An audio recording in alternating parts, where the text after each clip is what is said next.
My father's family came from Egypt. My mother's family came from India, and I was brought up in London, England, in a Muslim family. We would go to the mosque. My father was very strict in his prayer life, and so that's the atmosphere and the environment that we were brought up in. Even though we were living in England, we were still holding on to our belief, holding on to our faith, and we would pray. We would what they call Ramzan. We would fast. Okay, we would go to the mosque.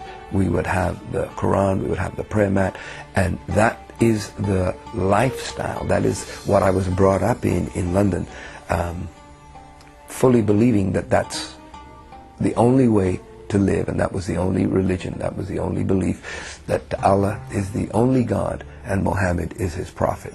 I had it in my heart to become successful in business. You know, as a Muslim, we're always trying to find ways to become successful. We're supposed to become successful. I got involved in many businesses. Many of them failed, but I didn't quit, and finally I ended up with one company that became very successful. I had attained a six-figure income.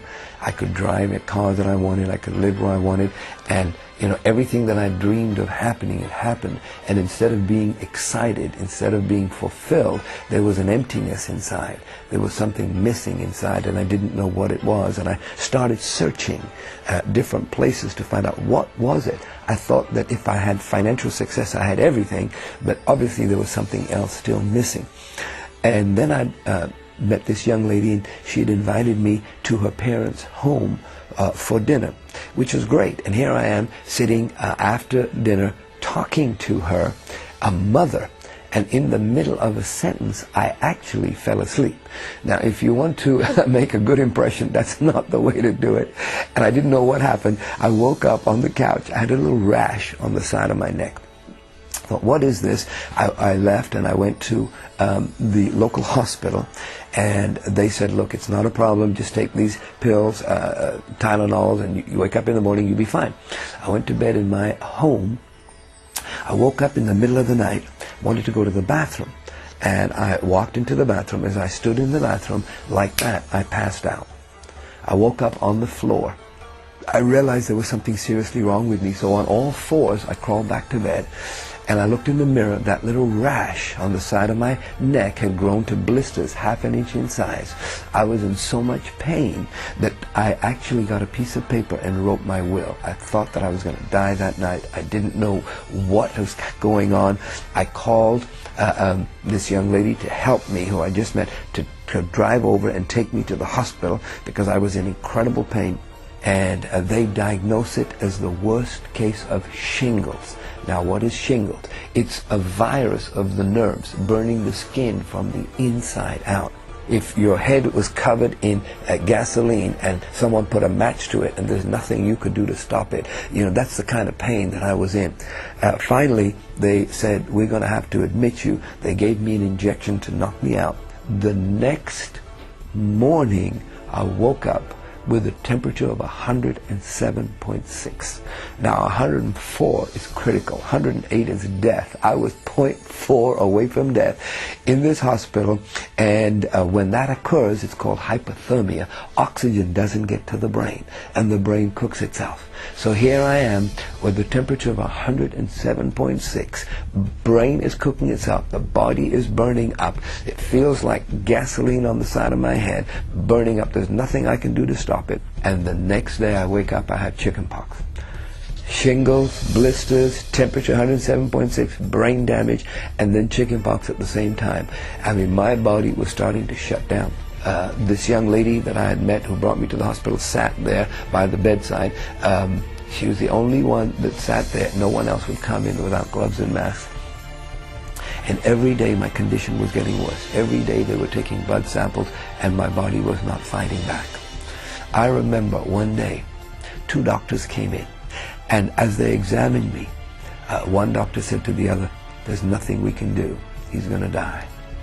The very people that I had my trust in, my hope in, had now given up on me. and left me to die? Who do you turn to when the ones that you're counting on to make you better said there's nothing they can do? I remember that when this young lady came back, I told her to leave, to go away, to forget about me. Imagine she never met me. I did not want her to sit in the room and watch me die. Well, she didn't leave. But that night, they called her out. They didn't know even if I would be a vegetable or how I would survive. And they told her that. But then they said, really, what we're trying to tell you is that he probably won't make it through the night. That night, I opened my eyes. I cried out to God. And I said, God, if you're real, help me. I was afraid of death. It just was a fear on the inside. I didn't know what was on the other side, but I was afraid of it. And I cried out. And I said, God, help me. I believed in Allah. I believed in Muhammad. And I cried out for them to help me. I was in pain. I was suffering. I was about to die. The doctors had given up on me. I was desperate. And in desperation, what do? I cried out, help me, Lord. Help me, God. And I'm here to tell you that when I made that cry, something happened that night in the hospital room. I did not get a response from Muhammad. I did not get a response from Allah. But when I opened my eyes, there was a figure of a man at the end of the bed. And it was beams of light shining from this person. So I couldn't describe to you what this person looked like. But it was an outline of a man and light shining out. But I knew immediately that this was Jesus. Now, people ask me all the time, as a Muslim, how do you know about Jesus? Well, because the Quran talks about Jesus. Jesus was a man. He did walk the earth, and he did heal, and he was a prophet. So the Quran acknowledges that there was one called Jesus. What the Quran does not acknowledge was that he was the Son of God. It acknowledges he was a man, he was a good man, he was a man that healed. So I knew instantly that this was Jesus. And this outline of a person said two things to me. And I couldn't tell you what his mouth said. All I know is this is what I heard. One, I am the God of the Christians. Number two, I am the God of Abraham, Isaac, and Jacob. And all of a sudden, this person, this God, this being that was in my room was telling me, I'm the God of the Christians. I knew it was Jesus Christ. And then he says, I'm the God of Abraham, Isaac, and Jacob. So that meant a whole lot to me. Now, that's all that he said. Next thing I know, I'm awake. The doctors are examining me in the morning, and they said, we don't know what's happened to you. It has gone into remission. Instead of the blisters growing, they've stopped growing. They've started to recede. You are so well, you can go home now. They left me to die the night before. The same doctors are now saying, you can go. I didn't know what to do. I was still in fear. I said, no, I don't want to go home. That room was my security. So I said, please, let me stay one more day. They let me stay one more day. I remember it was Saturday. They released me from hospital. The blisters were still there, but they were not growing anymore. And they said that when those blisters fall off, I would have white patches all over my face and my body. It would look like I was in a fire. They sent me home with a Caretril lotion, sleeping pills, knockout drops, all kinds of medication, because it was still very itchy there. But it said it wasn't growing anymore. But I had one burning question in my heart. This Jesus that would come for a dying Muslim, is he really the Son of God the way those Christians claim? Or is he just a prophet or a good man the way I was taught all of my life? The next morning, I woke up at 6 o'clock in the morning. Why did I wake up at 6? I have no idea. But I got out of bed. I walked over to the television in the living room, and I turned on the television. And on the screen were these words, is Jesus the Son of God? Coincidence? I don't think so. That was the burning question in my heart. And there were two men talking. They answered this one question, is Jesus the Son of God? And every question in my heart got answered. And the healing that had occurred in the hospital was an incredible miracle, but a greater miracle was about to happen.